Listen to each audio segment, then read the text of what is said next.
If your iPad freezes, becomes unresponsive, or fails during a software update, recovery mode can help. In this video, learn when to use recovery mode, how to enable it safely, exit it, and fix an iPad stuck in recovery mode.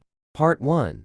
What is iPad recovery mode? Recovery mode helps fix unresponsive iPads by reinstalling the OS and resolving serious issues. It connects your iPad to iTunes for repairs, but may erase data. Backup files before use.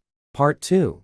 When should you put an iPad into recovery mode? Stuck on Apple logo, screen turns white, blue, or black, update fails or interrupted, won't charge, turn on, or off, recovery mode stalls, iTunes can't detect iPad. Part 3. How to put the iPad into recovery mode. Open iTunes and connect iPad. Disconnect. Hold home until connect to iTunes appears. Restore iPad in recovery mode. Exit. Hold home plus sleep, or wake, until Apple logo shows. Part 4.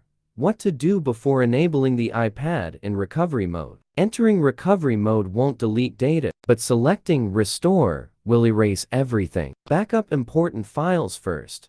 Use Mobikin Assistant for iOS to selectively back up and restore without overwriting existing files. Download it below.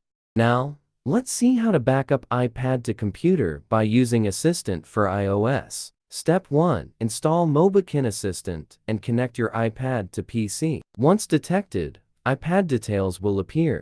Step 2. Browse data by category on the left, preview files, and select the ones to back up.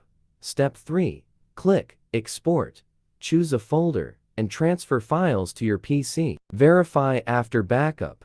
If you want to back up all iPad data in one click, go to the Super Toolkit section in the top menu and select iTunes Backup and Restore. Select your device, set the backup location, and click Backup to start the backup process. Make sure your iPad stays connected during the backup. Part 5. How to get iPad out of recovery mode. With Home button, hold Home plus power until Apple logo, then release. Without Home button, press Volume up, then Volume down. Hold top or side button until Apple logo, then release.